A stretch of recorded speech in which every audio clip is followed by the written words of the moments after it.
मंजिल अपनी मंजिल को भुला के जिया तो क्या जिया, दम है तो उसे पाके दिखा। लिख दे खून से अपनी कामयाबी की कहानी, और किस्मत को बोल है दम तो मिटा के दिखाओ। मंजिल उन्हीं को मिलती है जिनके सपनों में जान होती है। पंख फड़फड़ाने से कुछ नहीं होती है, हौसलों से उड़ान होती है। जी हाँ मेरे भाइयों, रख हौसला वो मंजर भी आएगा, प्यासे के पास चलकर समुंदर भी आएगा। थक कर ना बैठ ए मंजिल के मुसाफिर, मंजिल भी मिलेगी और मिलने की मजा भी आएगा। हेलो दोस्तों, आपका अपने यूट्यूब चैनल संघर्ष मैथमेटिक्स सेंटर में आपका स्वागत है। मैं पवन सर। आज सर हैं सोनू सर, आर्ट्स लेकर के आए हैं इटली के एकीकरण का दूसरा चरण। सर इससे पहले इटली का एकीकरण का पहला चरण हम लोग कंप्लीट कर लिए थे। आज हम इटली के एकीकरण का दूसरा चरण लेकर आए हैं। तो ये जो इटली का एकीकरण का दूसरा चरण है, इसको आप आज बता रहे हैं? जी ठीक है, तो बच्चे को बताइए, इसी तरह से लगे रहिए। ठीक है, थैंक यू सर। और हम आज बच्चे को सामने शुरू कर रहे हैं इटली के एकीकरण का दूसरा चरण। हम लोग देख लिए थे इटली के एकीकरण में, पहला चरण में हम लोग देखे कि किस तरह से इटली बिखरा हुआ था और इटली में सबसे ज़्यादा महत्वपूर्ण भूमिका जो निभा रहा था मेजनी आया। और मेजनी का आने के बाद में इटली की राजनीतिक में बार बार आते गया और हारने के बाद में वो फिर से पलायन कर जाता था। आज हम लोग देखेंगे मेजनी के एंट्री के बाद में, और वहाँ के जो शासक था वह शासक भी परिवर्तन हो जाता है। और वह जो है कि शासक विक्टर एमानुएल बनता है, जो कि सर्डिनिया पिडमाउंट का शासक विक्टर एमानुएल बनता है।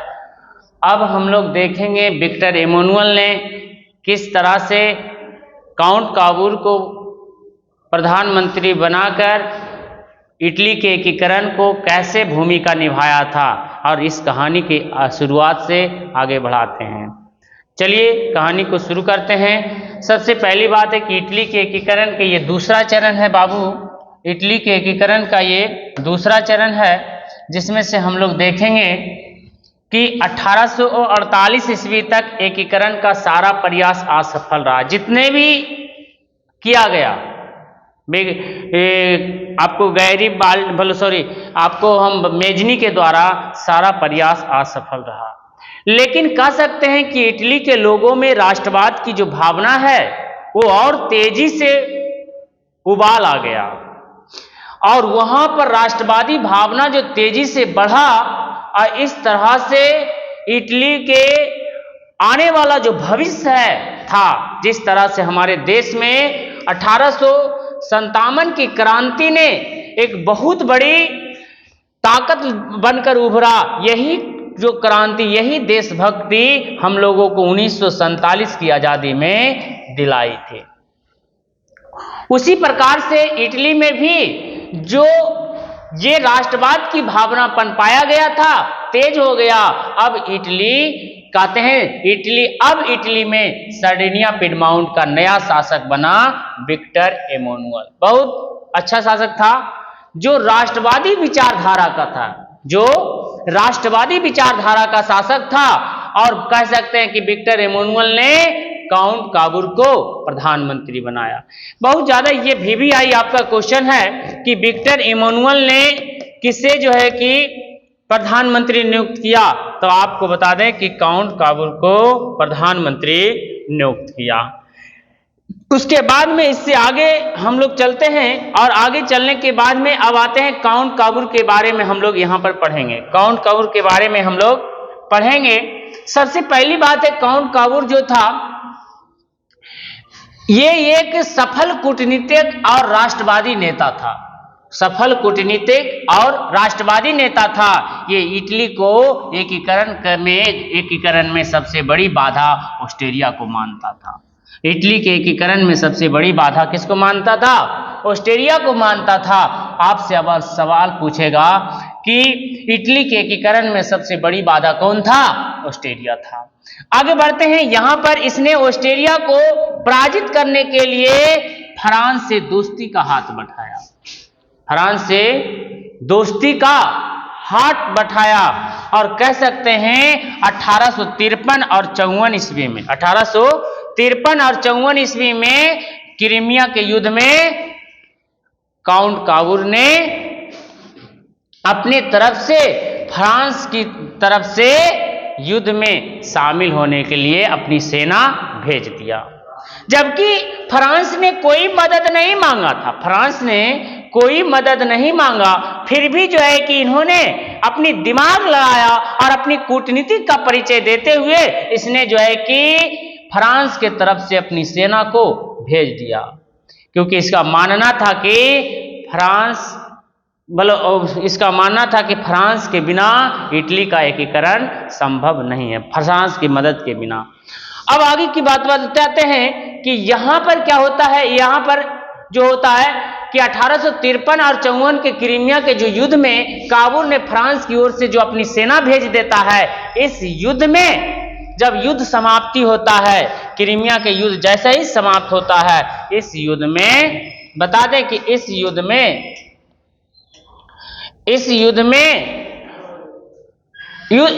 में जब संधि होने के लिए आता है, पेरिस में जब संधि होता है, जब पेरिस में संधि सम्मेलन बुलाया जाता है, तो यहां पर काबूल को भी न्योता मिला। अब वो काबूल जाता है पेरिस की संधि करने के लिए। उस महल में जाने के बाद में काबूल का महत्व और ज्यादा बढ़ जाता है। इस सम्मेलन में काबूल ने इटली में ऑस्ट्रिया के हस्तक्षेप को गैर कानूनी घोषित कर दिया। कहा कि हमारे देश में जो इटली में जो ऑस्ट्रिया घुसा हुआ है, ये गैर कानूनी है, हमारे देश में ये नहीं होना चाहिए, हस्तक्षेप को गैर कानूनी। इससे क्या हुआ कि काबूल ने पूरी इटली की समस्या को पूरे यूरोप की समस्या, संपूर्ण यूरोप की समस्या बना दिया, संपूर्ण यूरोप की समस्या बना देता है। अब इस तरह से इस समस्या बना देने के बाद में अब क्या होता है, जैसे ही ये समस्या बन जाता है, अब आगे चलकर क्या होता है कि काबूल ने इटली की समस्या को संपूर्ण यूरोप की समस्या बना देता है। तब जो है कि काबूल ने नेपोलियन अलग है, नेपोलियन बोनापार्ट अलग है, नेपोलियन बोनापार्ट अलग है और नेपोलियन तृतीय अलग है। ठीक है बाबू। तो नेपोलियन तृतीय ने भी उस समय नेपोलियन तृतीय फ्रांस का शासक था। नेपोलियन तृतीय ने, जिससे फ्रांस ने ऑस्ट्रिया के खिलाफ पिडमाउंट को सैन्य समर्थन देने का वादा किया। कहा कि अगर आपको लड़ाई होता है ऑस्ट्रिया से तो हमारी सेना आपके लिए हमेशा तैयार रहेगा। अब इसके बाद में क्या होता है कि इसके बदले में पिडमाउंट ने इटली के 2 राज्य नीस और सेवाय फ्रांस को दे दिया। नीस और सेवाय 2 राज्य फ्रांस को दे दिया, जिससे इसकी आलोचना पूरा इटली में होने लगा। कह सकते हैं काउंट काबूल की पूरी तरह से आलोचना होने लगा। इस आलोचना के बाद में आगे चलकर क्या होता है कि काबूल के दृष्टि में ये मानना था कि अगर जैसे कि फ्रांसीसी सेना के बिना इटली का संभव नहीं है, इसीलिए जो है कि इसने 2 प्रांत आपको दे दिया, मतलब कि कुछ लोभ दिया। अब इस लोभ के कारण जो है कि अब क्या होता है कि 1859 और 60 ईस्वी में जब ऑस्ट्रिया और पिडमाउंट के बीच सीमा विवाद संबंधी युद्ध होता है, तब फ्रांस ने अपनी तरफ से इटली को सेना उतार दिया, इटली की तरफ से अपनी सेना भेज दिया। कहते हैं इससे ऑस्ट्रिया की सेना पराजित होने लगा और ऑस्ट्रिया में के एक बड़ा राज्य पिडमाउंट ने का मतलब लोमार्डी पर पिडमाउंट का कब्जा हो जाता है। पिडमाउंट का क्या हो जाता है? कब्जा हो जाता है। इस कब्जा हो जाने के बाद में इससे नेपोलियन भी इटली का राष्ट्रवाद से घबराने लगा कि लगता है कि जो हमको राज्य दिया है वो राज छीना जाएगा। इतनी बड़ी राष्ट्रवाद फैल रहा है, अब इस राष्ट्रवाद से हमको कोई नहीं बचा सकता है। हम जो जिस तरह से वहां पर हम भी कुछ शासन व्यवस्था में हस्तक्षेप किए हुए हैं, उस शासन व्यवस्था से हमको भी दखल अंदाजी। इससे डर कर, घबरा कर नेपोलियन तृतीय ने युद्ध की घोषणा समाप्ति करते हुए युद्ध की मध्यस्थता की बात किया, मध्यस्थता की बात करना स्वीकार कर लिया उसके दोनों के बीच, और पिडमाउंट को लोमार्डी दे दिया गया। कहते पिडमाउंट को लोमार्डी दे दिया गया और वेनेशिया पर ऑस्ट्रिया का अधिकार हो जाता है। पिडमाउंट मध्य इटली और उत्तरी इटली को भी एकीकरण करना चाहता था। मध्य इटली यानी कि हम कह सकते हैं पिडमाउंट जो है कि मध्य इटली और उत्तरी इटली, ये इसको भी उत्तरी इटली को भी और मध्य इटली इसको भी चाहता था कि एकीकरण कर दें। ठीक है, लेकिन कहा था कि अगर जितने भी क्षेत्र आपके ऑस्ट्रिया में जीतिएगा, उस क्षेत्र में नेपोलियन बोला कि जितने भी क्षेत्र को आप जीतिएगा, उस क्षेत्र को जनमत संग्रह द्वारा आपको विलय कराना पड़ेगा। जनमत संग्रह द्वारा आपको विलय, ये नहीं कि मार काट के जबरदस्ती वहां के जनता से विलय करवाना पड़ेगा। इसीलिए जो है कि यहां पर इस बात को, शर्त को, नेपोलियन के बातों को जो है कि पिडमाउंट ने, विक्टर एमैनुअल ने मान लिया और मान लेने के बाद में क्या होता है कि वहां पर भी विक्टर एमैनुअल और काउंट काबूर को समर्थन में सारा का सारा वहां पब्लिक था। और 1860 और 61 में काबूर ने सिर्फ रोम को छोड़कर उत्तर तथा मध्य इटली की सभी शासकों को जनमत संग्रह करके मिलाकर और पुष्टि भी कर लिया। इस तरह से ये पूरी तरह से यहां दोनों ये हो गया, मतलब कि ये जो आपके उत्तरी इटली और मध्य इटली को भी मिला लिया गया, उत्तरी इटली और मध्य इटली मिल गया। कह सकते हैं कि ये आपको बता दें कि ये हो गया उत्तरी इटली और यहां पर था मध्य इटली। तो मध्य इटली, ये इटली को भी पूरी तरह से क्या किया गया, यहां पर इतना में मिला लिया गया। काउंट काबूर ने क्या किया, मिला लिया। अब क्या होता है, इस मिला लेने के बाद में और जनमत संग्रह भी करके वहां पर पुष्टि भर कर दिया। कहा कि देखिए हमने कोई जबरदस्ती नहीं किया, हमारी जनता चाहा और जनता ने यहां पर मिलने की कोशिश, सब कहा कि हम इटली में मिलेंगे। उधर ऑस्ट्रिया जो है कि उसी समय जो है कि क्या हो रहा था, ऑस्ट्रिया जो है कि जर्मनी के एकीकरण से भी जूझ रहा था। दो लड़ाई हो रहा था, एक तरफ इटली तरफ, एक तरफ जर्मनी के, भले एक तरफ इटली के तरफ, एक तरफ जर्मनी के तरफ। इससे जो है कि ये दोनों तरफ ध्यान नहीं दे पाया और यहाँ पर क्या होने यार, इटली को मजबूरन जो है कि हार गया। वहां पर जर्मनी में भी ज्यादा राष्ट्रवाद की भावना पड़ पाया। इसके बाद में हम जर्मनी का ही राष्ट्रवाद पढ़ाएंगे। आगे हम बताते हैं इसमें कि इस प्रकार 1862 ईस्वी में क्या होता है कि 1862 ईस्वी तक दक्षिण इटली और रोम तथा वेनेशिया को छोड़कर बाकी रियासतों का विलय रोम में हो गया। जितने भी था, रोम जो है कि इटली का राजधानी था, वहीं पर सारा का सारा हो गया, रोम हो गया, ये सारी विलय हो गया। इतना तो काम हो गया, कम से कम उतना जो क्षेत्र था अलग अलग था वो क्या हो गया, एक हो गया। अब आगे बढ़ते हैं यहाँ पर कि यहाँ तक तो एक हो गया। अब जो है कि यहाँ पर इसकी जो है कि आगे आप जो है कि दूसरा जो दक्षिणी इटली था, यहाँ पर कह सकते हैं कि दक्षिणी इटली में एक प्रभाव बढ़ रहा है जिसका नाम है गैरीबाल्टी। कहते गैरीबाल्टी पेशे से एक नाविक था। ये सवाल बहुत ज्यादा VVI क्वेश्चन होगा कि गैरीबाल्टी पेशे से क्या था, एक नाविक था। गैरीबाल्टी क्या था, पेशे से आपका एक नाविक था। गैरीबाल्टी पेशे से नाविक था और वो मेजनी के विचारों का समर्थन भी करता था।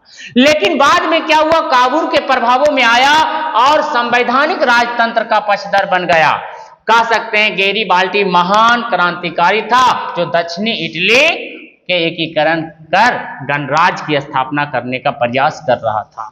कहते हैं ये गैरीबाल्टी जो था दक्षिणी इटली, कह सकते हैं हम इसको कि ये दक्षिणी इटली में पूरी तरह से ये एकीकरण करना चाहता था, दक्षिणी इटली का एकीकरण करना चाहता था और पूरा इसको गणराज्य बनाना चाहता था, गणराज्य बनाना चाहता था, गणराज्य बनाना चाहता था, गणराज्य बनाना चाहता था। इस तरह से दक्षिणी इटली में पूरी तरह से ये इसको गणराज्य बनाना चाहता था और इस तरह से गणराज्य बनाने के लिए इसने पूरी ताकत लगा दिया और गैरीबाल्टी ने अपने तलवार के दम पर, इसीलिए कह सकते हैं इटली का गैरीबाल्टी को इटली का तलवार भी कहा जाता है, इटली का तलवार भी कहा जाता था गैरीबाल्टी को, कह सकते हैं। उसके बाद में क्या होता है, गैरीबाल्टी ने इटली के प्रांत सिसिली तथा नेपल्स पर आक्रमण किया और वहां गणतंत्र की स्थापना भी किया। यहां पर स्थापना किए। विक्टर एमानुएल ने वहां के सत्ता संभाल लिया, विक्टर एमानुएल ने वहां के सत्ता संभाल लेता है। अब आगे चलकर क्या होता है कि यहां पर गैरीबाल्टी को इटली का तलवार भी कहा जाता है। कह सकते हैं 1862 ईस्वी में गैरीबाल्टी रोम पर आक्रमण करने की योजना बनाया। ये चाहता था, ये गैरीबाल्टी चाहता था कि रोम पर आक्रमण करके उसको क्या करें, मिला लें।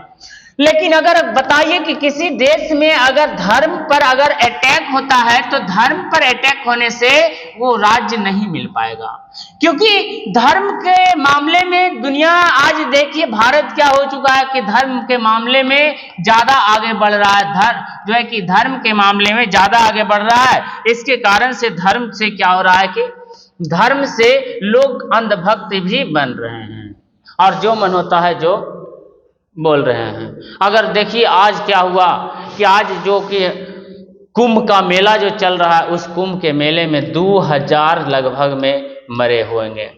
लेकिन आपको बता दें कि लेकिन हम लोगों से ये इस आंकड़ा को छुपाया गया और मीडिया के अनुसार से 30 गो की मौत हुआ। लगभग 10 करोड़ की जनसंख्या में 30 गो की मौत कभी हो ही नहीं सकता है।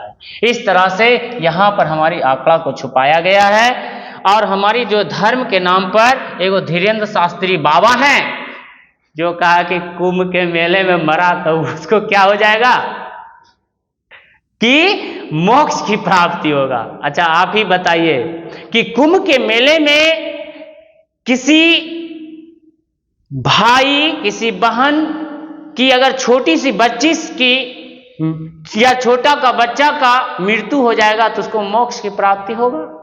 ये हो ही नहीं सकता है। इसकी जो बरगल कहानी है, जो